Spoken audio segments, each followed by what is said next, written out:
Hello out there in Cyber Patriot land. This is Frank Zaborowski, Director of Competition Operations for Cyber Patriot. Welcome to the Cyber Patriot Online Coaches and Mentors meeting of December 2nd and 4th, 2014. If you can hear me, if you would type in OK. Great. Okay, then we'll go ahead and begin.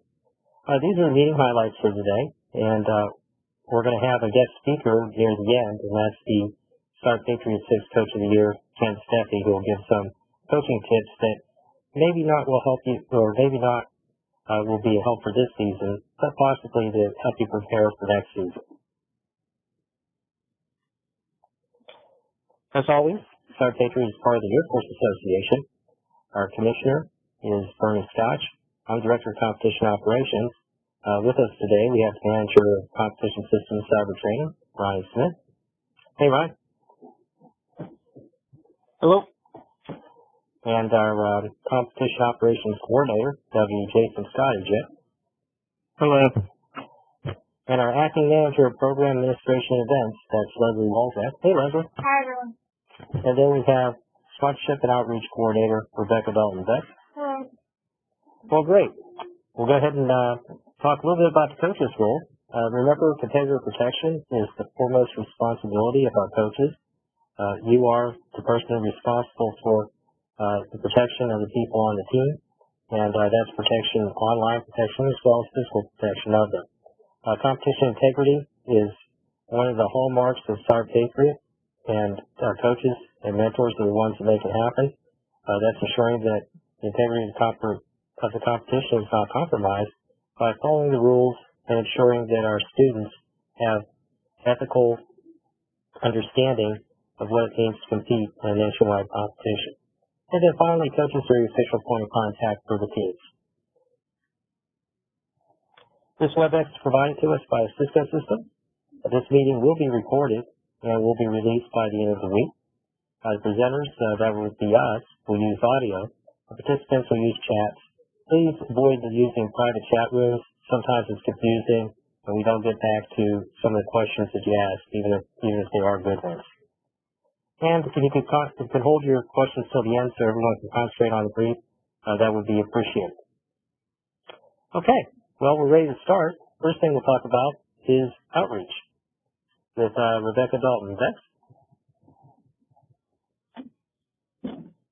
Hi, everyone. The big thing in outreach this time around is participant kits. As I'm sure you've heard, the participant kits have started to go out.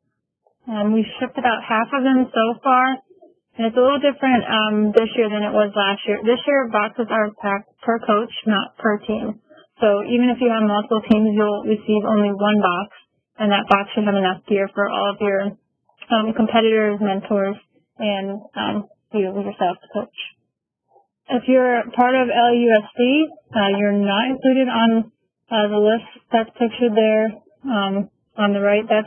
You can access that list from our website. That's the status of everyone's kits. But LUSD teams, your kits will be sent to Beyond the Bell, and it'll be up to Beyond the Bell to distribute them out to the teams. Also, if you never filled out your team roster, then you're not on the list. For that list that you see there, it's for ease of use. Coaches with multiple teams are identified by only one of their team numbers. So if you have multiple teams and you're searching for all of your team numbers on there, you're not going to find them.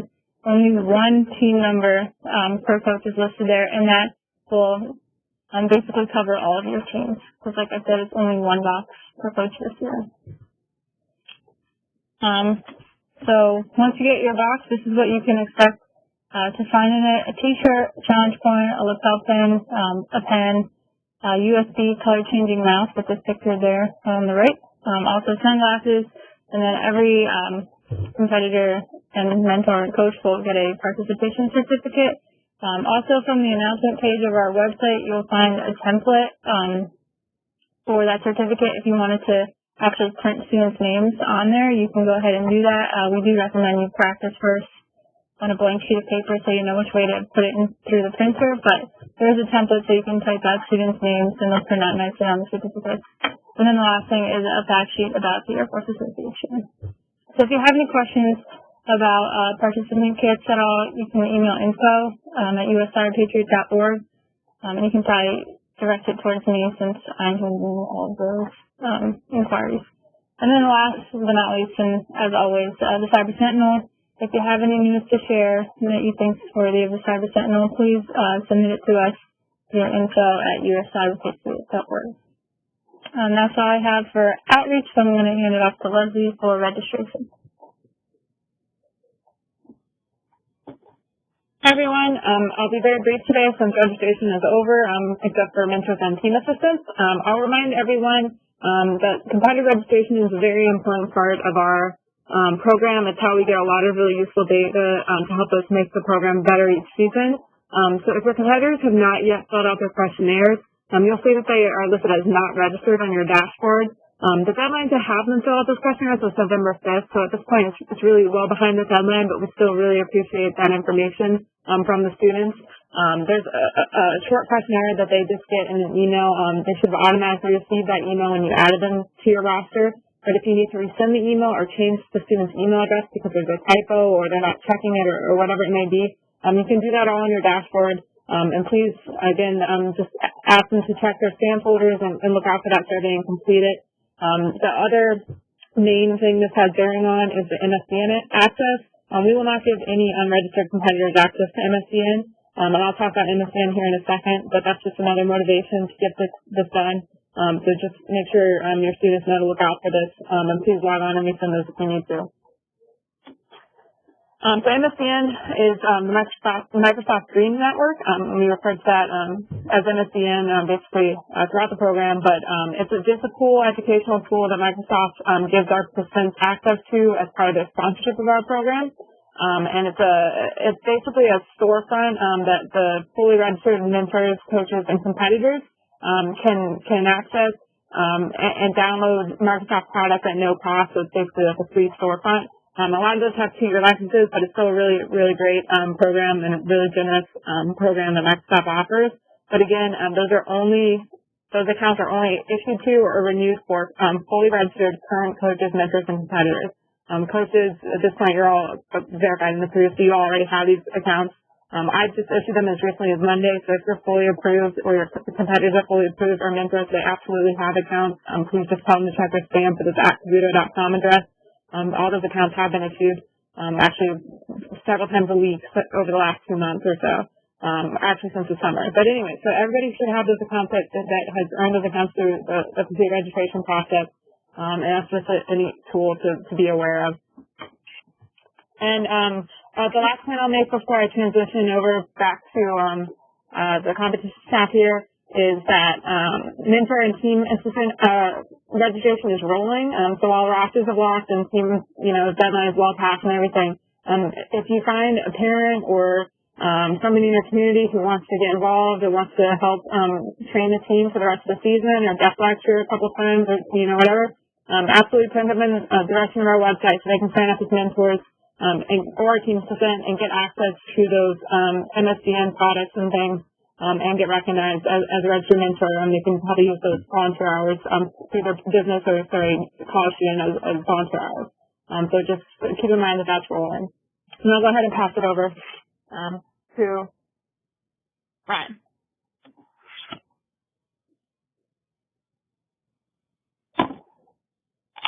Thanks, Leslie. Just want to give a little background on this weekend's competition, which is the state round for the Open All-Service divisions, as well as round 2 for the middle school division. After that, we'll talk about a little bit of advancement and how to get to regional and category rounds for the high school divisions, and the semifinals for the middle school as well. To see here in the schedule, we are on that December date for the competition. This is the second to last online competition for the main Cyberpatriot season. We'll have another competition in February. That's the President's Day weekend open. I believe we finally settled on name on.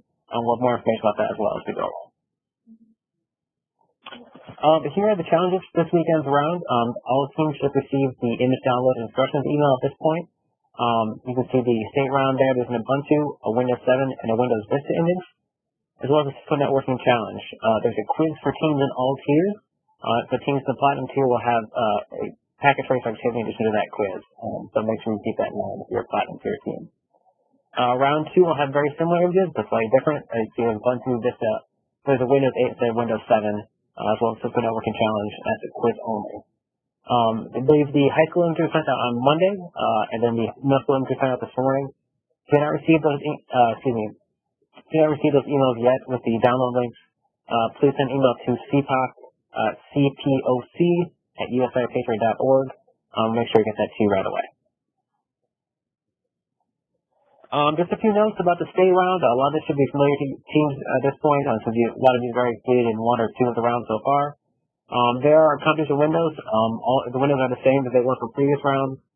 We'll send out the starter passwords and a few other instructions at 9 a.m. on Friday at Eastern Time to all the coaches then at all the different tier levels. Each tier level will receive a different email because the passwords and the images is different for each tier. And then, of course, the images are different for each tier as well. So make sure that if you are a coach of multiple high school teams and you have teams at different tiers, they're downloading the images to different tiers as well because the images are slightly different. It can only be played by certain people who are at that tier level. One very important thing to keep in mind is that all teams are receiving new team IDs or unique identifiers for these upcoming rounds for the high school teams. So if you use your unique identifier team ID from rounds 1 or 2, they will not work in the images. So make sure you're using the correct ones there. Your Cisco passwords will remain the same as well as Cisco IDs. It's just the unique identifiers for the images that will change. We'll send out Cisco Networking Challenge instructions in the starters email. This will be the same for those teams in the gold and silver tiers as the instructions from last round, since we'll be doing quiz again just like round 2. There'll be a little extra information there for the Platinum tier teams to kind of talk about how to go through the packet tracer portion of that challenge. So you can see here, each image worth 100 points. The Cisco quiz is worth 33 points. For the Platinum tier, the packet tracer activity is worth 42 points. And some standard things there at the bottom of the slide. You can see, make sure you keep the scoring data file if you're going to submit score correction requests after the round. Make sure you're keeping track of your time, team responsibility. The timer we're having the images is kind of a reference purposes only.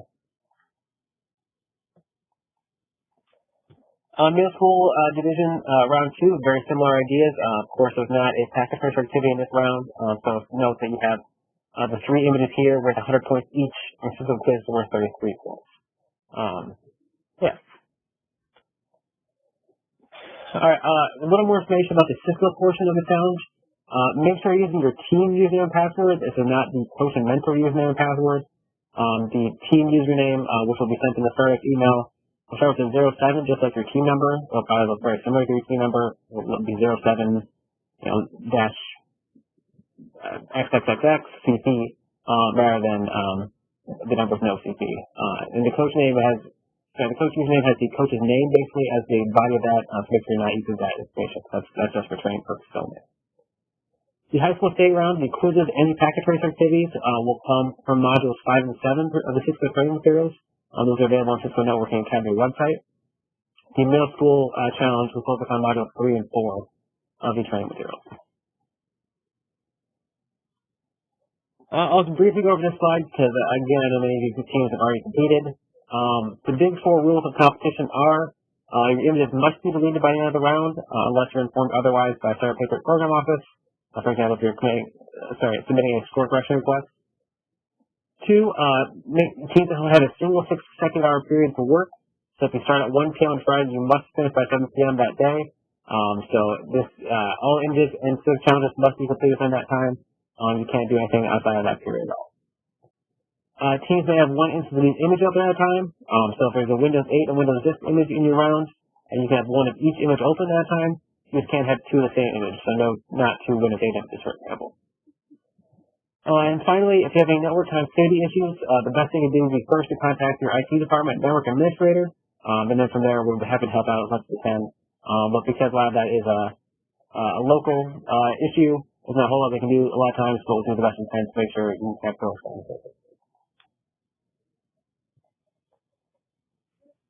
Again, I'll just go through this slide briefly as well.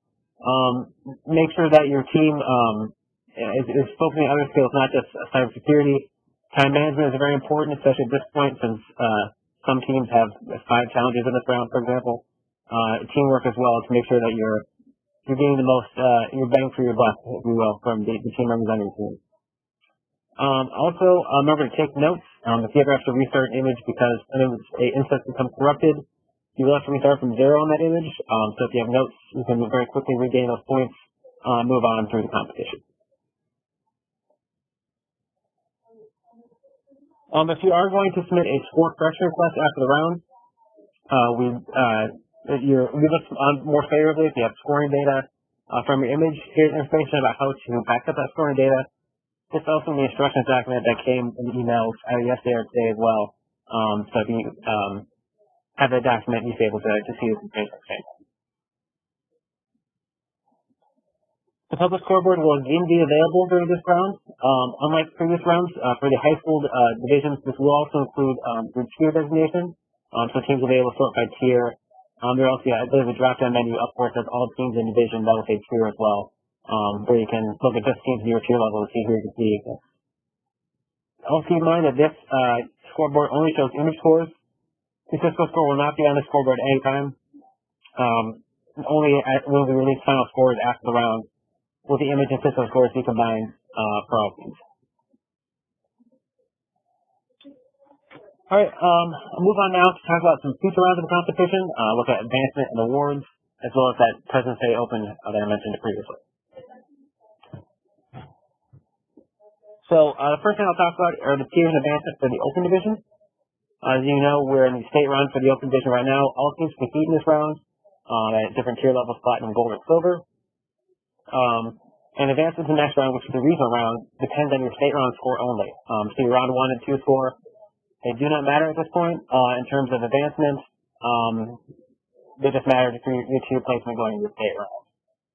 To advance to the regional round, it's kind of a 2-step process. The first step is we take the top 3 teams in each state at each tier level. They advance to the regional round at their tier level. And the top 12 remaining teams at each tier level advance as wildcard as well. So, for example, if you're in California, you have 3 teams in the platinum tier, 3 in the gold, and 3 in the silver. All 3 of those teams will be able to advance to the regional round at their respective tier level. If you had, for example, 10 teams in each tier level, only the top 3 would be able to advance. The remaining teams could advance as wildcards, but that's kind of a hypothetical. Advancement for the All-Stars division is slightly different. Again, all teams compete in the state round, and your advancement to the category round is called, not the regional round. Depends on your state round score only. The round 1 and 2 score again are thrown out. To advance to the category round, we take the top 6 teams in each category in each tier. They advance to the category round at their respective tier level, and the top 6 of the remaining teams, regardless of the category, advance as wildcard. So if you were in Cyberpatriot 6, for example, or in Cyberpatriot 5, I believe, this is very similar to advancement to the semifinals in those seasons. Of course, this practice is a little bit different in previous years, but the advancement is very similar.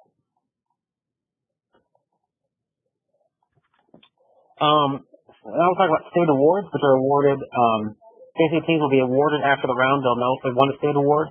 They won't receive a certificate or any sort of award element until later on in the year, probably January or February, after the regional and category rounds are over. So we give the state awards to the top 3 teams in each state in both divisions. These teams can come from any tier level. So if you have, let me move on quickly. Teams from any tier level to win this. However, keep in mind that platinum tier teams are always ranked higher than gold tier teams, and gold tier teams are always ranked higher than silver tier teams. So, in this hypothetical case I have written here, if a silver team from Ohio has 300 points, and a platinum tier team from Ohio has 20 points, that platinum tier team will still be ranked higher than the silver tier team. Basically, since the tiers are different difficulty levels, different challenges in general, we don't really weigh for difficulty or anything.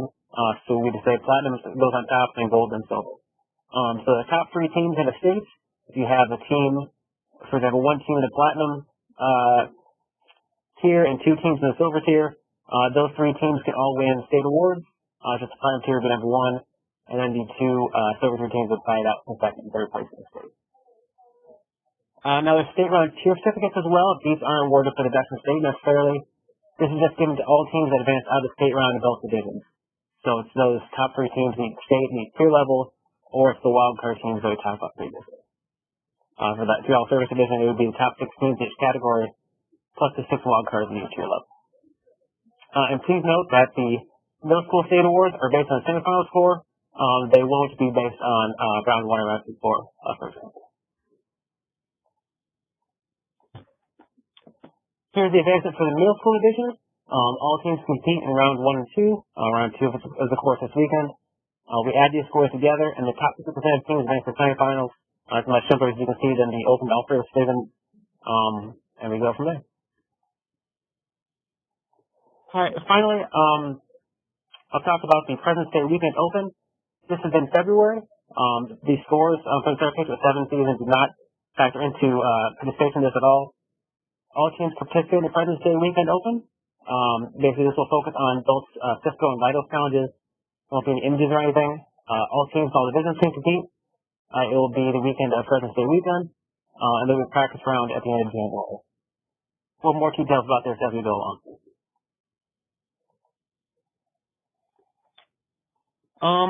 At this moment, I'm going to pass it on to Frank, I believe. He has a few words to say. Hey everyone, a couple things out there that just want to mention to you. First of all, when it comes to certificates, you will not receive your certificates until after we're done with our regional round, and that won't happen until we're done with the backup dates to the regional round in case people had to compete because of blizzard, snowstorm, those types of things. So just keep that in mind. We get plenty of email traffic on asking when the certificates will be ready, but what we'll do is we'll take both the state and regional certificates and send them out at one time. So teams will get multiple certificates, basically. The other thing that I want you to remember about these rounds is that for the coaches, please take careful care not to mix up the images. I know Ryan's talked about it, but the worst thing could possibly happen is if you have a platinum tier team that competes on a silver tier or gold tier image or vice versa, because that team's score will not count. So please be very, very careful. That's why we sent them out separate emails, and we really ask that you take a hard look at it. Well, what we're going to do today is take questions, and then about 5 p.m., we're going to turn it over to Ken Steffi so that he can go over his brief on some coaching tips that he has for you. So we'll go ahead and start from the top and see what questions we have. The first thing I'd like to address is the comments we got about California and the open division tier advancement. We are aware that there are a lot of good teams in California. And we didn't want to entirely basically decouple geographic advancement from the overall structure of the competition. That's why we include wild cards each tier level. We're always looking possibly to adjust things in future seasons. But as things currently stand, there is possibly a 15 California teams make it to the platinum tier round, which means that hypothetically the national finals competition could still include all California teams. So I'll let you know that we are aware of the issue. We don't want to disadvantage either large states or small states, and we're always looking to adjust things in the future with things that work out exactly in this competition season. But we're happy with the structure we have. I think it's a good opportunity for all of our teams to succeed this season. A question about the Cisco portion. There's asking if each student has Cisco portion or if to do as a team. They should do that as a team just like they would the images. There's one quiz per team in the gold and silver tiers for the high school division as well as the middle school division. The platinum tier will have both a quiz and a accurate activity, just one per team. Just clarification on the silver tier thing. Silver tier teams will have the one Cisco quiz for their team. And those with the questions about tiebreaker, there's information about tiebreakers in the CyberSentinel 7 rules book. I unfortunately don't have that off hand right now, but everything is in there, I believe, in chapter 4. Chapter 4 or 5. It could be chapter 4. Yeah. Any wild cards, to answer the question there, those are taken nationally. It's not per state or region. Another question about advancing to the category rounds. If rounds 1 and 2 will count in advancing, no, it's only the state round score that is factors into advancement towards the regional round. It could be some things with tiebreakers. Again, I don't remember that off. I apologize.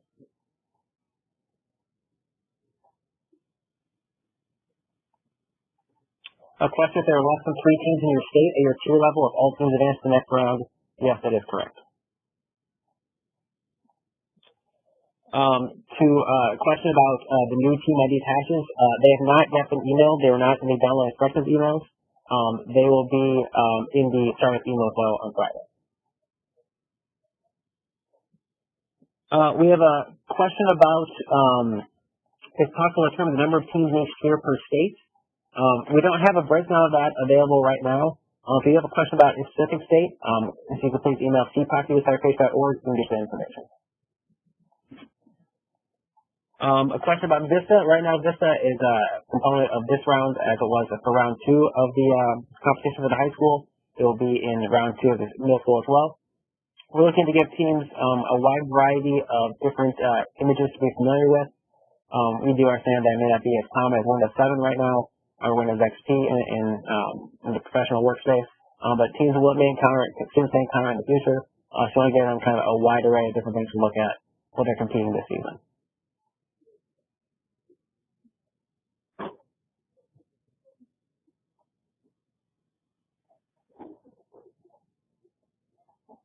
One note on the question about the fewer than 3 teams in a state per tier. Your team must compete in the rounds to advance. So if you can't really have a bye week, for example. So if you're the only team in Montana in a tier this round, your team must compete to advance the regionals. If they don't compete, that's basically not advanced. The question came up about tiebreakers, and in fact, it is in Chapter 4.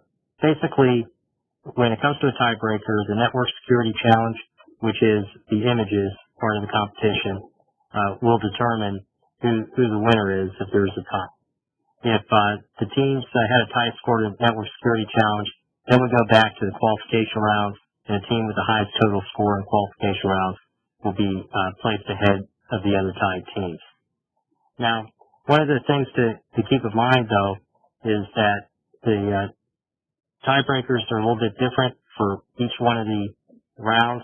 So when it comes to regional round, please make sure that you take a look at that too. So I wanted to go through the rules book specifically because it is a little bit different, and I didn't want to confuse anybody in case there was a tie. But again, go to Chapter 4 of the CyberPatriot Rules Book, CyberPatriot 7 Rules Book, and it will have those different type of tiebreakers we have for each one of the rounds.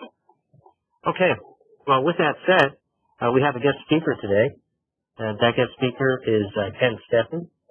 Ken, we'll go ahead and do a sound check with you here. Alignment. I think I'm unmuted. Can you hear me?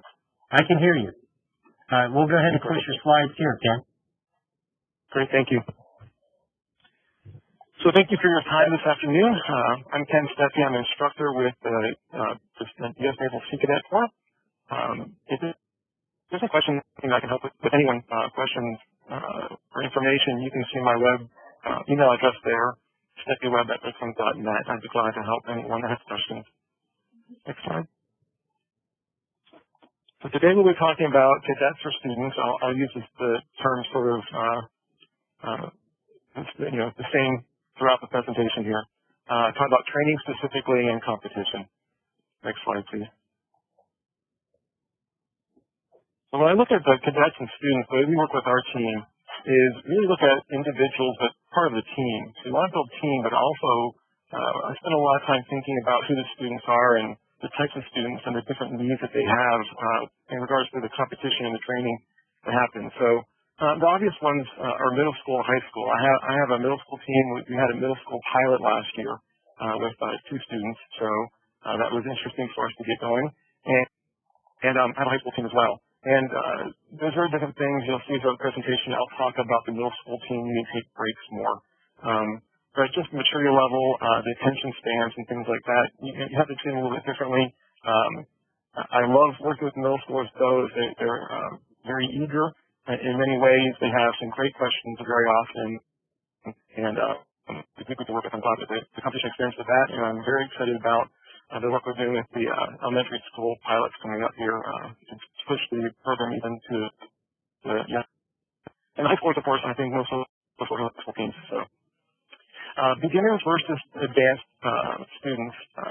Again, knowledge is very different, and I find with the beginners, sometimes I have to start very, very big picture with them, and many of the beginners are very eager and interested. And that's what I have with the program yet. This and I'm often explaining the work that doing things that can challenge them, keep them growing and developing. Another thing I look at is a student or a cadet a self-starter or a follower. The self-starter is I like throwing challenges out to. I feed information from the internet to them and say, hey, out. What do you think? Versus the followers, they really need to be trained well, and we'll spend time with them on checklists and repetition, and get them comfortable with what they're doing. They're very good about working on what they know and what they feel comfortable with. So I often have the followers start out the rounds, they'll run checklists, and we'll have the more self-starters, the more advanced cadets jump in later in the round and really push the initiative limits. As you can see here, you know your students that we're talking about here. I often try to feed them information as fast as they possibly can take it. One of my goals as a coach is I don't want to hold back the team. So depending on the kids you have in a given season for your team, I've often had to just study hard during the week to give new information for them to take and see if they can take it and go with it. And if they take it all in and master that information, I'll go back next week and find more stuff to throw at them and see how far they can go. Another thing, though, is watching your kids, and especially with my middle school team last year, it's very easy to overload them. And they get confused, and sometimes it's overwhelming. And if it becomes overwhelming, it becomes no fun. So I guess my story here is approaching students uniquely. I try to set individual challenges and goals for each student, and I especially try to remind them of their accomplishments and their progress. And again, especially the beginners, the middle schoolers, the follower types, remind them what they've accomplished, remind them what they've learned, and keep them encouraged in that progress. Next slide, please.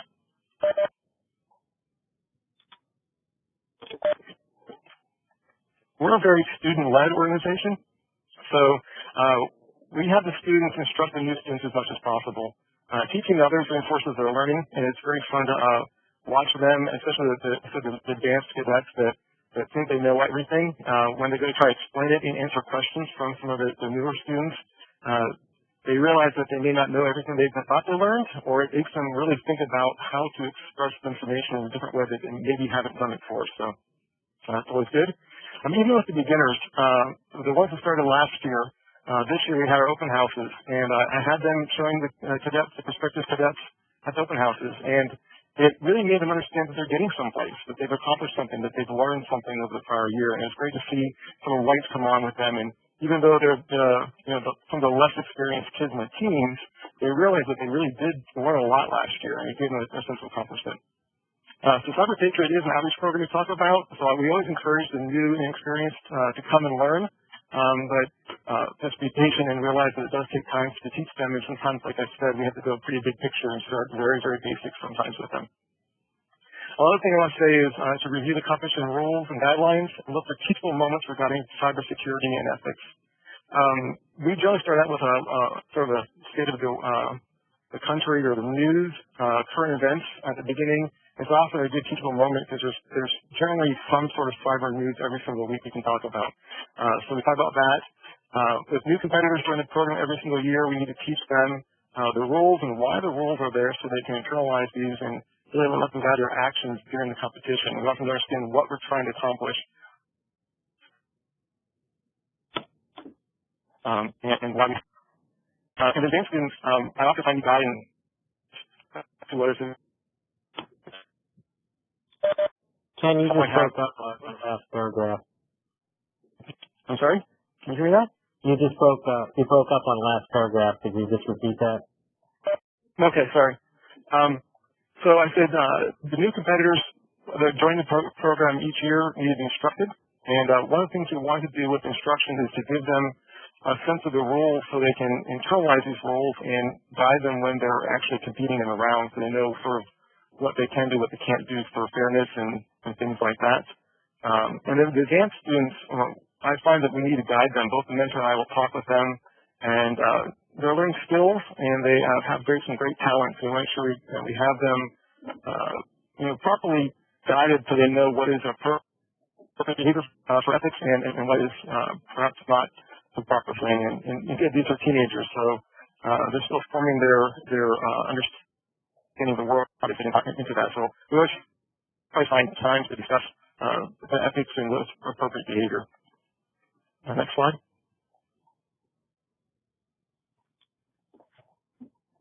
Resources for training. There are some great resources on there. I find that there is a tremendous amount of great information on the Cyber Patriot website itself. There's a section on training that we go through, and I review it a couple times every single season. Often I'll see something that I didn't see, or I'll find something that might be appropriate for the team to work on that maybe earlier in the season that may have been too advanced for them. So I'll go back through the information and say, hey, check out these slides now that you sort of advanced a little bit. The great thing that's new this year is if you go to the login area, there's some new content there, and under Unit 9, there's some tips on Cyber Patriot veterans. So these are experienced coaches. Several of them have been to nationals before. They can give you ideas what to do. So it's a good place to go and look and advance a team. And I find that especially this time of the season where, again, if you have your more experienced students or cadets that are looking for more challenges, this is a great place to go and say, hey, try this out or check this out or work on this and then show the team that you learned. Next, please. So resources, I research the internet an awful lot. We'll pull stuff down and just say, hey, read this or check it out. I found very quickly that you can't rely only on your mentor's knowledge. I have a couple of mentors I've worked with. We have a great mentor this year. But most of them are experts in very narrow subjects. The Cyber competition covers a very, very broad amount of information. So our mentor works with our colleagues to get answers to questions. I have the students always write down questions they have from each practice. And if we can't answer the questions, we'll go find someone who does. So the coach and mentor need to keep learning all the time. We talk to IT people, computer experts, friends, get ideas from anyone everywhere. Next slide. Practices. We run 2 practices each week. It might be a little bit different for us because we're not associated to a given high school. So there's not really one day when all the cadets can get together. So we have a Wednesday practice for those that are very busy on the weekends, and we have a Saturday practice for those that are busy during school nights.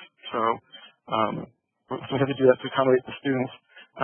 Like I said, we're very student run. So I try to set the agenda, and I let them run the practices, and they teach and help each other a lot. We have a plan for what we want to accomplish, but often during the practice, different topics come up, and we'll go off and discuss an area that might be of interest to them. Again, trying to keep it relevant and interesting for the students themselves. We balance practice with instruction. So if we have a bit of instruction, we'll make sure we have practical time of them on the computers practicing on images. And then again, repetition. For many of the cadets, especially the newer students to computers, the more often they can do it and repeat it, the more comfortable they are and the more fun they have during the competition because they feel they have a level of confidence in what they're doing. Next. Practices. Explain why.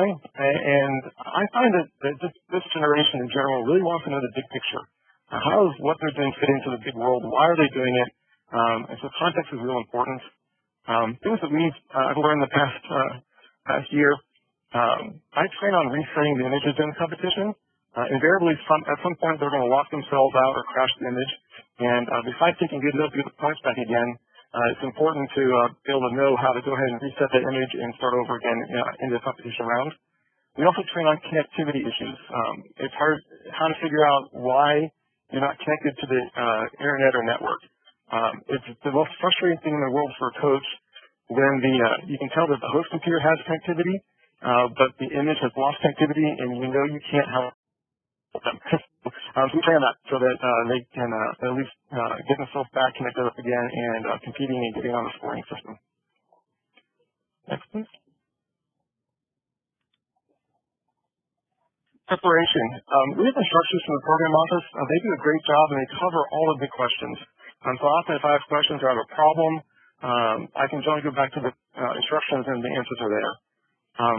Download the images early. I had one competition last year where we had internet problem in our neighborhood. And it was a real close time as we could actually get images downloaded in time for the competition. So the program office again does a great job of getting the image downloads out today. So we have plenty of time to download them this week before the competition. And always do the MD5 checks to make sure you got a good download. And then we check it again when we move it to our transfer media, usually a USB hard drive. And then again when we move it to the competitive systems where we have a competition. So we always check that and make sure it's good. I was surprised the number of times we get bad copies and then it just causes problems for the students. Another thing is we try to keep our competition systems clean and not a lot of extra software or junk on the systems because they'll slow down performance and the competition time really matters and you really want your systems to run at the best and most efficient way they can. Okay, next slide please. 6 hours. Big thing that I continue to work with the students on, and one of the things they tend to forget when they get into the heat of the competition is to read the scenario and the forensic questions, especially before doing anything else. I find that they'll get stuck, especially the newer teams. They won't read the forensic questions and they'll start doing work and then they've destroyed the evidence. So take good notes. We practice taking notes during training. And we also take pictures of scoring reports, so that if the notes aren't really clear or someone can look at it, we have a good clear picture of what happened during it. I make sure the students have a timekeeper and make sure we plan to do a restart with 30 to 45 minutes left. It can take some time to do updates, and you don't want to be at the last minute trying to do updates. The middle schoolers, we give them lots of breaks, keep them engaged mentally. And then also for both teams, lots of snacks they have.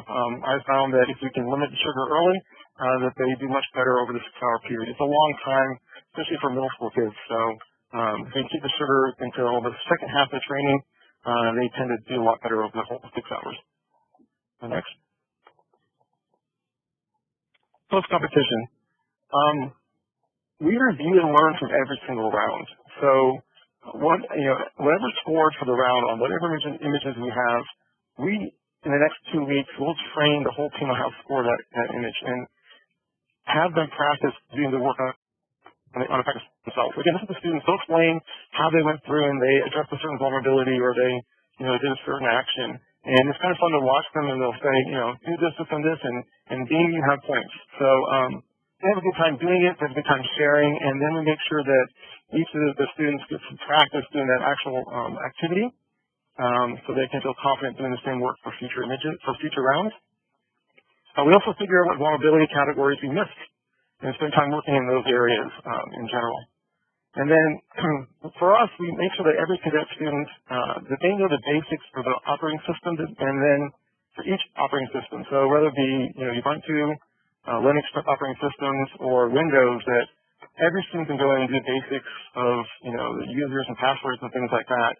And then we let them specialize for advanced topics. But as you advance in these rounds, you're going to get a lot of hands on these different images, especially at nationals. You need to make sure that you have your whole team can get in there and work on every image.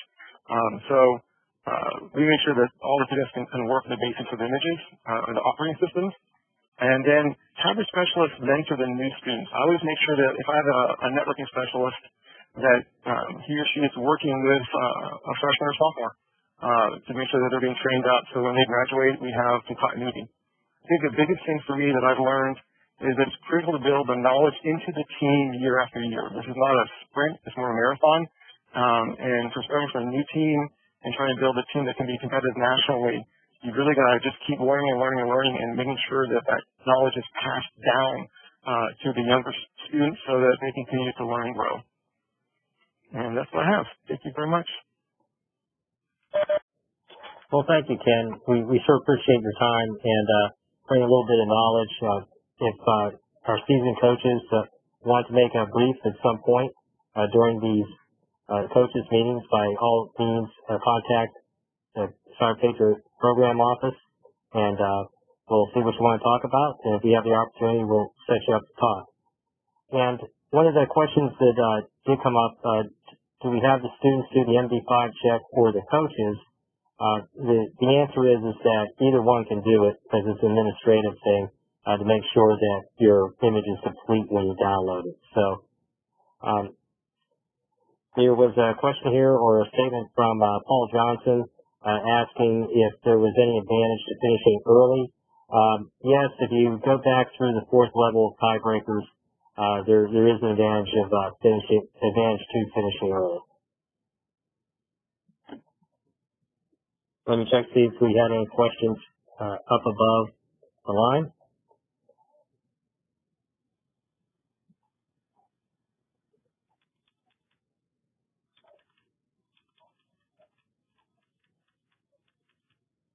Okay, I don't see any. Folks, we've been on for a little over 45 minutes. If you have any more questions, go ahead and type them in. We'll wait a few more minutes for you.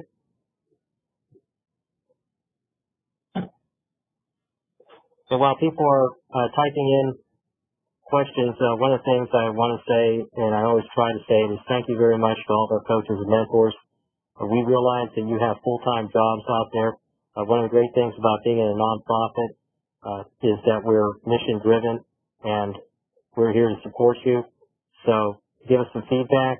Let us know what you like about the competition, what you'd like to have improved, and we'll go ahead and make changes at times to do that. This whole tiered competition came from requests from coaches where people could compete within the same skill level so that teams weren't overwhelmed in a general competition. Ryan, did you have something? Yeah, just to Jack Heath's question, I don't know if you caught Frank before, but either the coach or the competitors can do the MD5 check. Either one is just fine. A question from Williams out in Montana. I'm not sure which Cisco course you're referring to. If you're talking about the training course, you do have access to the ones the students would see. That's called the content course as well. Basically, that's the training materials. Okay, yeah. So basically, to access those, you will need to create the course as the coach first. To do that, you have to pass the instructor training. I don't know if you've done that yet. If you do, you should then be able to create a course and using the instructions in the instructor training. Okay. Yeah, so you did go through the instructor training. If you pass that quiz, then if you log in using your coach username and password, you should see a tab there, one that says learn, one that says teach. Or the teach tab, there should be an option to create a course. In there, if you follow the instructions in the instructor training, that will get you access to the curriculum that your students can use. I wanted to emphasize a little bit what Rebecca Dalton has spoken about with the competitor kits. We do have kits that have been shipped, and as of today, all the ones that we had packed with everything that belongs in have been shipped. So teams should be receiving those by the end of the week or so.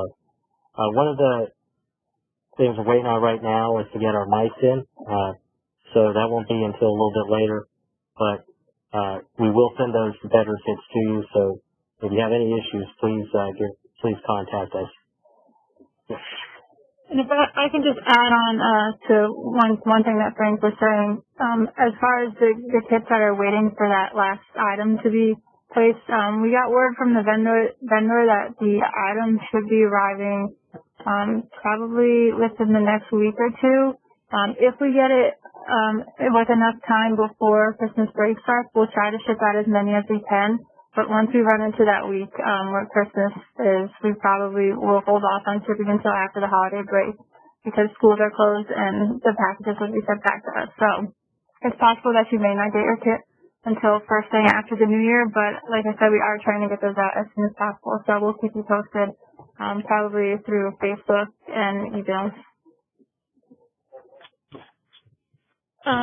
Jack asked if they can be shipped without the mic so that the kids can get their shirts.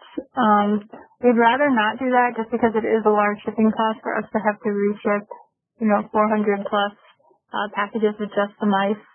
So with that being said, we'll probably hold off until after the holiday.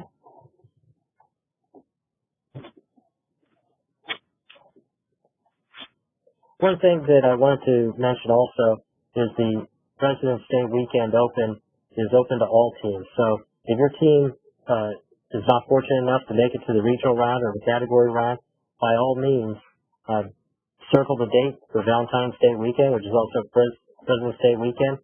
They'll be able to compete in two individual type competitions or two separate competitions, not individual or all team competitions, but a forensics competition and network competition. And you know what? If they're up to the task and they win certificates and bragging rights, that's great. If they don't, this gets them ready for next season. So just circle that on your calendar. The Valentine's Day weekend, which is also President's Day weekend, and that'll be the President's Day Weekend Open. And again, that's for all registered teams. It doesn't matter if for some reason a team didn't compete in any round of competition. As long as they're registered, they can't compete within the President's Day Weekend Open. Okay, folks, it looks like we're just about out of questions here. So thank you very much. We're looking forward to a good competition this weekend. Please give us a call. Don't suffer in silence. If you have an issue, we'll work with you on it. You saw that we adjusted scores this past competition for one question having two right answers for the Cisco round. So we're here to help, and we want to make this good competition and keep the students interested in not only cybersecurity, but science, technology, engineering, and more. So this is Frank Zaborowski. I'd like you to have a great week, and if you want to join us again at 9 o'clock day after tomorrow, we'd be more than happy to have you. Take care.